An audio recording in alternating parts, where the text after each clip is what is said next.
अब देखिए जगत गुरु तत्वदर्शी संत रामपाल जी महाराज के मंगल प्रवचन। भगवान शिव ने बहुत बार पार्वती जी से कहा था कि आप भक्ति किया करो, देखो मैं भी करता हूं। तो पार्वती जी कहा करती थी कि मुझे तो भगवान मिल गए हैं, आप देवों के देव महादेव हो, मुझे क्या जरूरत है भक्ति करने की। भगवान शिव बहुत समझाया करते थे कि जीव को भक्ति अवश्य करनी चाहिए, साधना करनी चाहिए, उस परमात्मा की भक्ति करो। लेकिन उस पार्वती का गला या बात उतरा नहीं करती। पुण्यात्माओं, जिस प्राणी को सुख गणा है वो सुख इस प्राणी का महादुश्मन है। कबीर साहब कहते हैं, सुख के माथे पत्थर पड़ो जिसते नाम हृदय ते जावे, और बलिहारी व दुख के जो पल पल नाम रटावे। तो पार्वती को इतना सुख था, सभी देवी देव हाथ जोड़ा करते थे और सर्व ऐश्वर्य उपलब्ध थे, तो उसने क्या जरूरत थी भक्ति करने की।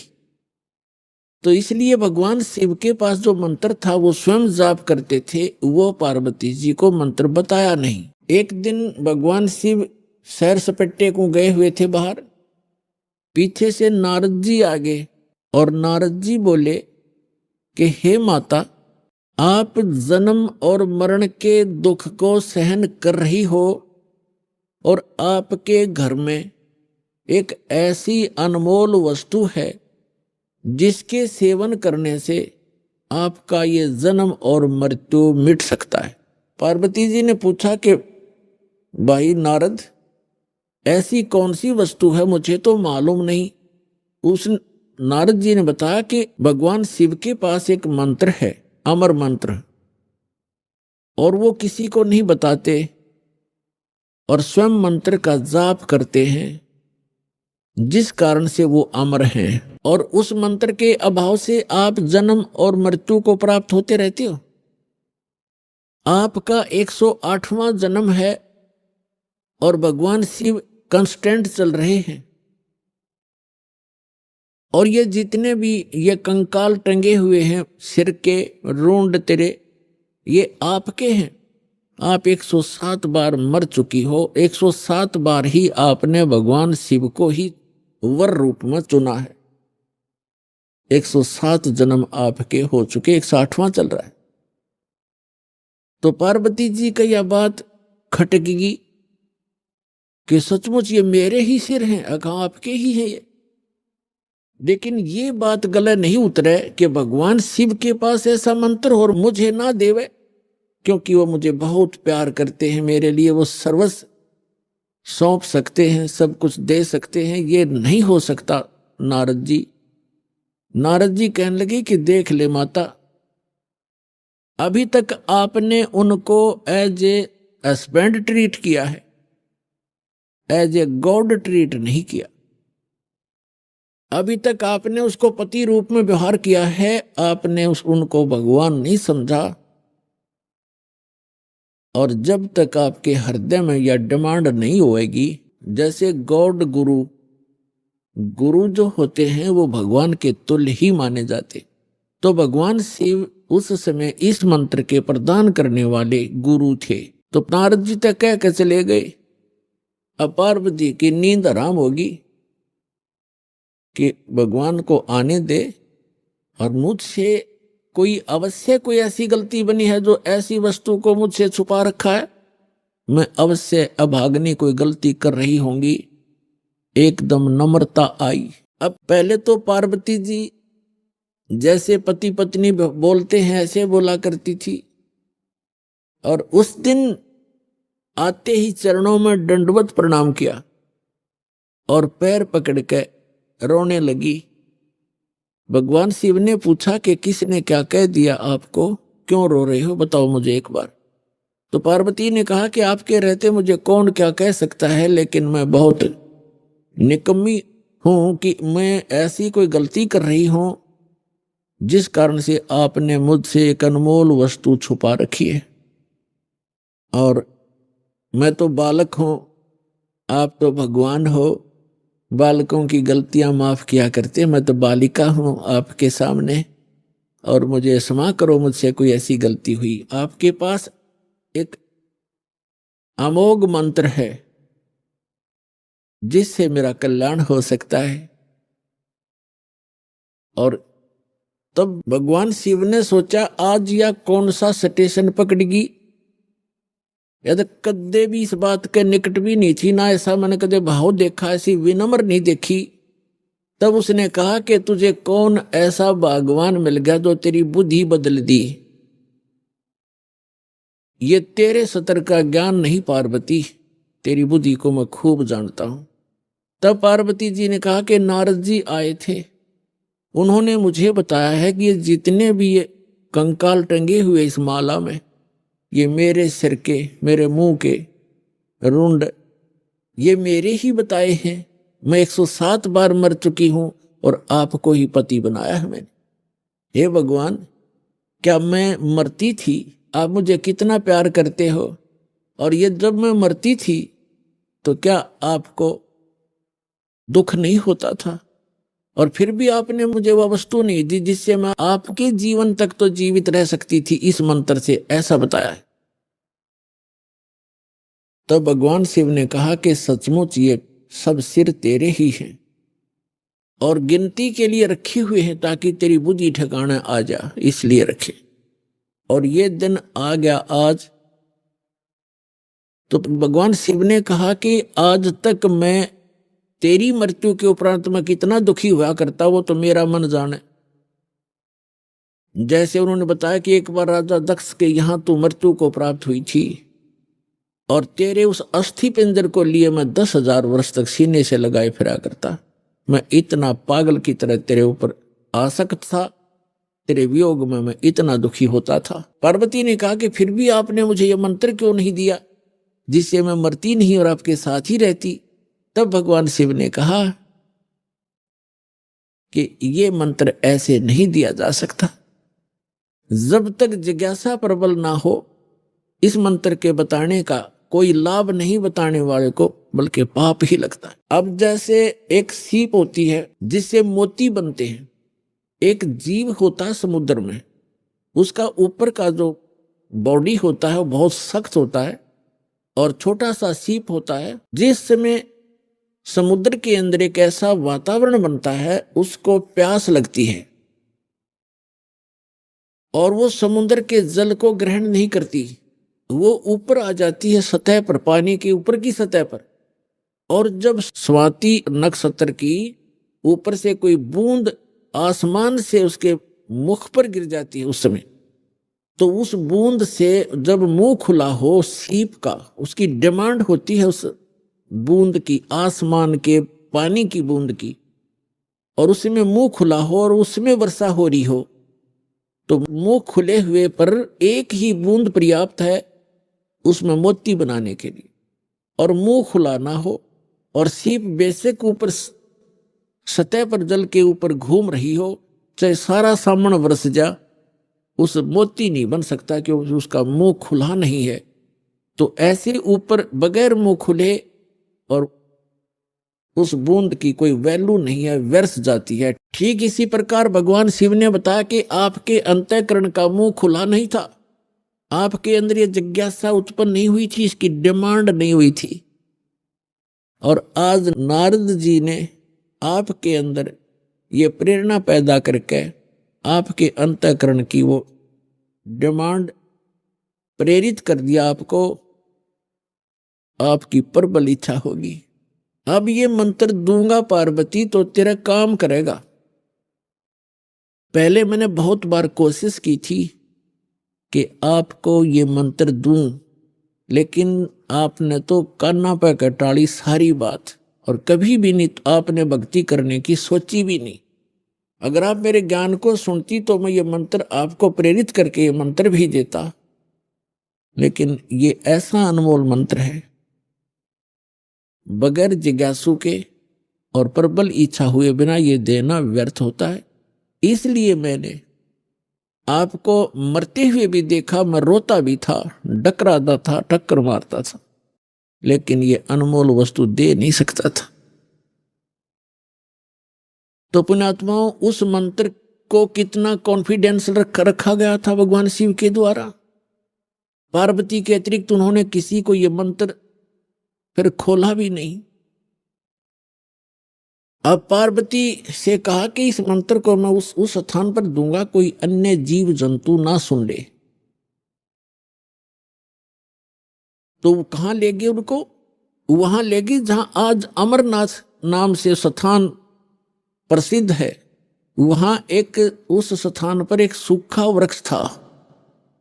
सूखा वृक्ष खड़ा था, उसके पत्ते नहीं थे, टहनी अवश्य खड़ी थी, पत्तों रहित सूखी। और उसकी एक खोगड़ माने वृक्ष के अंदर एक उसके तने में एक सुराख बन जाता अपने आप ही कुदरत। और उसमें एक मादा तोते ने अंडे दे रखे थे, उत्पन्न कर रखे थे। एक तोते के अंडे थे उसमें। तो भगवान शिव ने देखा कि आसपास, क्योंकि अगर कोई हरे वृक्ष के नीचे बैठते हैं तो कोई ना कोई पक्षी भी आकर बैठ सकता था, दिखाई नहीं देता। इसलिए ऐसे सूखे वृक्ष के नीचे बैठे जाकर कि कोई पक्षी भी निकट आवेगा तो पता लग जाएगा। तो उससे पहले भगवान शिव ने अपने दोनों हाथों को ऐसे जोर से बजाया 3 बार, और इतना भयंकर नाद हुआ, आसपास के पक्षी और पशु सैकड़ों किलोमीटर दूर उड़कर चले गए, इतने भयभीत हो गए। और जो अंडे थे वो भी बच्चे बनकर उड़ गए। एक अंडा वो खराब था, डिफेक्टिव था, वो वहां रह गया। अब पुण्यात्मा देखना, ये है कंप्लीट स्पिरिचुअल नॉलेज, ये संपूर्ण अध्यात्म ज्ञान है। अब आप देखते हो जैसे अस्थि उठाते हैं, अस्थि फूल उठाते हैं, जो हार्ड जीव के, मनुष्य के, स्त्री या पुरुष के जला दिए जाते हैं, शरीर को अंतिम संस्कार कर दिया जाता है शरीर का, उसके बाद उसके कुछ कण हड्डियों के बच जाते हैं, उनको फूल बोलते हैं, अस्थि बोलते हैं। उनको वहां से उठाया जाता है उस राख से, और कहाँ डाल के आते हैं? गंगा में, दरिया में। क्यों डालते हैं? ये तो एक बहकाने वाली बात है कि वहां गति करवाने जाते हैं। मरने के बाद जीव चला गया जहां जाना था, उन हड्डियों के कहीं फेंकने से, दरिया में डालने से गति होती है। उसका मूल उद्देश्य ये है कि जैसे हम जिस बॉडी में रहे हैं, ये शरीर हमने सबसे प्रिय है। इंसान कोई रोगी हो जाता है, रोग भयंकर होता है, उसमें बहुत इलाज करवाना पड़ता है, तो अपने मकान और जमीन को भी बेचकर इस शरीर को सुरक्षित रखना चाहता है। ये कितना प्रिय होता है। और इसको छोड़कर जब ये प्राणी जाता है, पहले ये ऊपर ले जाया जाता है, वहां तपस्शिला पर इसको भूना जाता है, इसके अंदर से गंध निकालकर फिर इस जीव को फेंक दिया जाता है। ये आकाश मार्ग से आकर धर्मराज के दरबार में पंक्ति में खड़ा हो जाता है। इस प्रोसेस में इसको 10-12 दिन लग जाते हैं। इसलिए 13वें दिन ये वापस आ जाता है जहां इसने गधा बनना है, कुत्ता बनना, सूर बनना है या भूत बनना है, उस लाइन में फिर लग जाता है। तो ये प्रेत बन जाते हैं अधिकतर। भूत पूज कर भूत बनेंगे, तो हम सब भूतों की पूजा ही करते थे। तो प्रेत बनकर आता है कहाँ? अपने घर में। घर से फिर अपने शरीर को खोजता है, मेरा शरीर कहाँ, उसमें प्रवेश करूं। फिर वो वहां से चलता चलता जाता है, क्योंकि एक फिल्म सी बनी होती है, वो फिर वहां जाता है जहां उसका अंतिम संस्कार किया होता है। तो वहां अगर वो अस्थि नहीं उठाई जाती है तो वो जीव उन अस्थियों को चिपक जाता, मेरी है, ये मेरी है, उनका चिपका रहता वहां पर। और जिन गुरुओं को ज्ञान तो था नहीं, उन्होंने सोचा कि ये अस्थि अगर यहां से उठाकर और कहीं फेंक आवे, दरिया में डाल दें, तो ये उस प्रेत का हाथ ना लगे, वो यहां चिपक कर ना बैठे इन शमशान घाट में, यहां गांव में ना रहे, कहीं और चला जा। इसलिए उसको उठाकर उनकी अस्थियों को जल प्रवाह कर देते हैं। वहां डालने के बाद फिर इसको पता ही नहीं लगता वो कहाँ गई। इनका ये उद्देश्य होता है कि वो वहां से जगह छोड़ जावे, उनकी खोज में उड़ा गंगा किनारे धक्के खाता रहे। तो पुण्यात्माओं, ये अस्थि उठाने की ये प्रक्रिया यहां से चली है। और इसे उठाओ या ना उठाओ, ये कोई फायदा नहीं, उसमें कोई लाभ या हानि नहीं है उस जीव को जो चला गया शरीर को छोड़कर बाद की क्रियाओं से। अब ऐसे ही जैसे आपको बहुत बार बताया है कि इस प्राणी को मानव शरीर दो प्रकार से प्राप्त होता है। एक तो 84 लाख योनियों को भोग गए, एक टर्न वाइज एक मानव शरीर कंपलसरी प्राप्त होता है, और दूसरे प्रकार का वो होता है जो शुभ संस्कारों से लगातार भी कई मनुष्य जीवन आपके पूर्व जन्म के पुण्य संस्कारों से हो जाते हैं। तो एक सुखदेव नाम के ऋषि हुए, फिर वो बाद में उनकी आत्मा 84 लाख योनियों को भोगती भोगती, और तोते का संस्कार था उसका। अब तोते में उसका इतना ही संस्कार था कि उसके निमित्त था वो अंडा। जैसे गर्भ में ही कई बच्चे मर जाते हैं तो उनका उतना ही संस्कार होता है उस मनुष्य जीवन का, तो वो पूरा कर लिया उसने। एक मनुष्य जीवन, गर्भ में मर जाना, बाहर आते ही मर जाना, इस तरह। अब उसका संस्कार था इतना ही कि उस अंडे में उसकी आत्मा आई और अंडा गंदा हो गया। अब उसके बाद भी वो उसका चिपका रहा कि मेरा है, वो आत्मा वही रही, और बाकी अंडे जो स्वस्थ थे भगवान शिव की अपनी जो धारणा से कि आसपास कोई अंडा हो वो भी स्वस्थ हो जाए, तो वो उस ताड़ी बजाने से अंडे बच्चे बनकर और पक्षी बनकर उड़ गए। अब वो संस्कार था उसका ऐसा ही निर्धारित था कि वहां भगवान शिव कथा सुनावेगा पार्वती को, क्योंकि कोई भी उपदेश दिया जाता है पहले सत्संग किया जाता है। तो भगवान शिव ने पार्वती को पहले उस अमर परमात्मा की कथा सुनाई कि कोई ऐसी शक्ति है, इनको वैसे ज्ञान नहीं, लेकिन वेदों से जैसा इनको ज्ञान प्राप्त हुआ तो ये बता रहे थे कि पार्वती उस परमात्मा की भक्ति करनी चाहिए, उस भगवान की भक्ति से जीव का मोक्ष होता है। और इन देवताओं को भी ये मानव शरीर माना जाता है, और मानव शरीर ये भगवान की साधना उपासना के लिए ही प्राप्त होता है। और फिर वो बताने लगे कि ध्यान लगाओ, मैं बताता जाता हूं, जहां टारगेट मैं आपको बताऊं आपकी सुरती वहीं पहुंचे। क्या बताया कि मूल कमल जो गुदा के पास है, रीढ़ की हड्डी के अंदर की तरफ, उसमें गणेश जी का वास है और उसका किलियम जाप है, और ऐसे इसको ऐसे ऐसे बोल है। फिर बताया कि उससे 2 उंगल ऊपर सावित्री और ब्रह्मा जी का कमल है, उसका ये मंत्र है। फिर बताया शरीर के इसके ऊपर नाभि कमल है, उसमें विष्णु और लक्ष्मी का वास है, और वहां पर ये मंत्र है जो आपको दिए जाते हैं, इनको जाप करो। उसके बाद फिर हृदय कमल है, उसमें महादेव और पार्वती का स्थान है। अपनात्माओं, ये लीला आपको बहुत देर से समझ में होगा। ये ज्ञान आपको पहले भी बताया है कि ये काल क्या लीला करता है। ये एक ब्रह्मांड के सर्वोपरि शिखर में, चोटी में, वहां 3 स्थान बनाकर रहता है, और वहां 3 ही रूप धारण कर लेता है, और वहां इस दुर्गा के ये 3 ही रूप बनाकर अपने साथ रखता है। जैसे एक रजोगुण प्रधान नक्षत्र है, उसमें स्वयं ये चतुर्मुखी रूप धारण करके और लक्ष्मी को सावित्री रूप बनाकर अपने साथ रखता है। एक सतोगुण प्रधान नक्षत्र है, उसमें ये स्वयं विष्णु रूप धारण कर लेता है और दुर्गा को लक्ष्मी रूप में रखता है। और तीसरा वहां पर एक तमोगुण प्रधान नक्षत्र है, उसमें ये स्वयं अपना शिव रूप धारण करके, जैसा शिव आप देखते हो, और उसके 5 मुख हैं, उस शिव के भी 5 मुख हैं। वहां पर जब ये बनाता है वो 2 एक भी रख लेता है, ऐसा इसकी लीला है। तो 1000 तक ये मुख बना सकता है ये काल। तो वहां ये शिव रूप में रहता है और दुर्गा को पार्वती रूप में रखता है। तो जो हमारे कमलों के अंदर जो हमने जो दिखाई देंगे देवता, वो वही उसी का रिफ्लेक्शन दिखता है। और वहां के इस इन स्थानों के इंचार्ज ये इनके पुत्र होते हैं।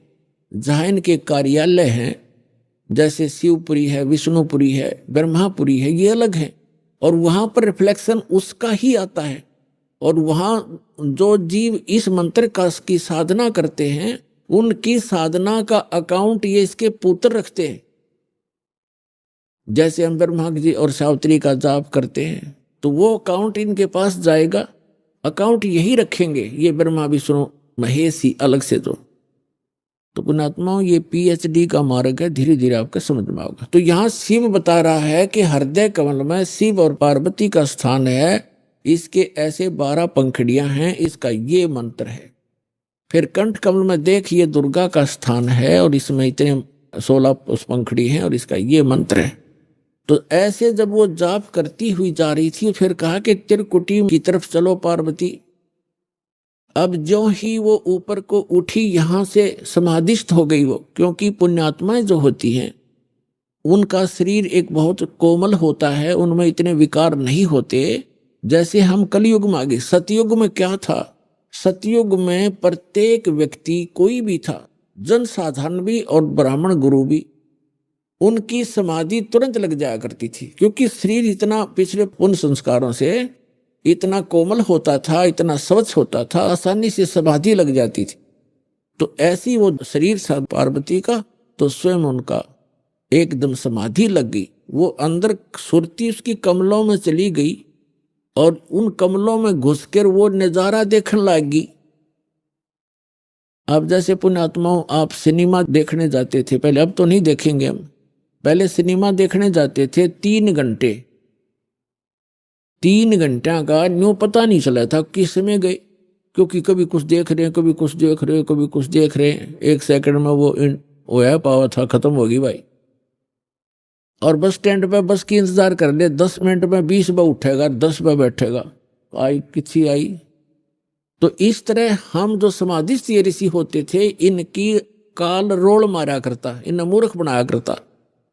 जैसे किसी भी एक कमल में ये प्रवेश कर गए, एक कमल जैसे टीवी चैनल में कोई चैनल ऑन कर लिया और उसमें जो भी नज़ारे हैं वो यहाँ से बिल्कुल हटकर हैं, और वो ऐसे दृश्य हैं यो मन देखता देखता दंग रह जाता है, इसको पता नहीं चलता कितना समय बीत गया। तो इस प्रकार वो काफी समय तक ये नज़ारे देखा करते, मोक्ष नहीं हुआ इनका। तो जो दास आपको कंसेप्ट क्लियर करने जा रहा है, इस प्रकार पार्वती का कोई चैनल ऑन हो गया और उस चैनल में वह घुस गई, लागी सिनेमा देखने। अब जब सुरती चली जाती है दूर, तो आभास शरीर को नहीं होता। जैसे हमने कई बार देखा कि बातें कर रहे होते हैं बस स्टैंड पर, और कुछ जो हमें नहीं जरूरत जिन व्हीकलों की, जैसे हम इंतजार कर रहे हैं बस की, अरे कोई ट्रक आ गया और उसके हमारे पास से गुजर गया हॉर्न देता हुआ, हमें पता भी नहीं वो हॉर्न कब देकर बजा के चला गया। हम इतने उन बातों में मगन हो गए, इतनी सुरती हमारी वहां से हट गई। तो ऐसे पार्वती की सुरती हट गई, और शिव जी बता रहे थे कि ऊपर देखो मूल कमल में आपको ऐसे दिखाई देगा, हृदय कमल में ऐसे दिखेगा। तो पार्वती की समाधि लगी, किसी कमल में पहुंच गई, वह घुस गई उसमें, वह सैर सपट्टे कर रही। उधर से वो गंदा अंडा जो था तोते का, वो स्वस्थ हो गया भगवान की चर्चा सुन के। और एक महापुरुष के मुख से वो जल्दी असर करती है, तो उसी समय वो स्वस्थ होकर अंडे से बाहर निकलकर बच्चा भी बन गया तोते का। और वो तोता फिर भगवान शिव बता रहे हैं कि ये मंत्र जाप करो, इसको ऐसे ऐसे जाप करो, किलियम किलियम जपो गौरा, सुन मंडल में पहुंचे बोरा। इस पर काफी लंबा प्रकरण है, फिर बताएंगे। और ऐसे हरियम हरियम जपो, तो सारा बता रहा था। पहले तो पार्वती कह रही थी हाँ ऐसा ऐसा है, हाँ जी हाँ जी। तो फिर तोता लग गया कहने हाँ जी। अब पार्वती तो समाधिस्थ, भगवान शिव ने अला के देखा हुआ तो समाधिस्थ हो रही है, और हाँ जी की आवाज कहां से आ रही है। तो जब उसने देखा कि अवश्य यहाँ कोई व्यक्ति है, इधर उधर देखा, तो तोते ने सोचा है भी शिव जी पकड़ेगा, तेरी टिटवी दाबेगा। अब वो उड़ लिया, तोता वहां से उड़ लिया फर्र दही करके। अब शिव जी ने देखा कि इसने मेरा मंत्र प्राप्त कर लिया, तोता बड़ा बदमाश होता है, यो किताब बोल रहेगा इसने। और ये ऐसे बताने से किसी व्यक्ति के हाथ लग गया। जैसे ये राक्षस क्यों बन गए, जो साधना करते थे मर्यादा तोड़ गए, सब विकार करने लग गए, और उस भक्ति से उसमें सिद्धियां उतनी ही आ गई जो देवताओं में थी, लेकिन उनके कर्म बिगड़ गए, तो वो बराबर की शक्ति युक्त हो गए और दुखदायी एलिमेंट बन गए। इसलिए इन मंत्रों को अभी तक हम गुप्त रखते हैं कि एक आम जो बगैर किसी अधिकारी के इसको दिया नहीं जा सकता, यह हानि कर सकता है, फिर आम समाज के लिए भी दुखदायी बन जाता है। तो ये कारण था कि जनसाधारण कहते हैं भाई ये मंत्रों को तुम्हारे गुरुजी गुप्त क्यों रखते हैं। अब उनको क्या पता, जगत को भगत की मर्यादाओं का ज्ञान नहीं होता, तो श्रेआम सार्वजनिक क्यों नहीं करते, वो सबको क्यों नहीं बताते। कोई बात है, अब आपके पास 20 लाख रुपये हैं तो बांट देना सबको, खड़ा होगा गली में बांट दे, 10-10 रुपये, 100-100, 500, 1000-1000। जब तेन कहेगा कौन से बेटे ने दूं, जो सा ठीक ठाक रखे, खराब ना कर दे। तो ये एक अनमोल धन है, ऐसे नहीं बांटा जाता। तो भगवान शिव पीछे पीछे और तोता आगे आगे, दोनों में सिद्धि, उस मंत्र से वो भी मंत्रित होकर के सिद्धि युक्त हो गया और वो भाग लिया।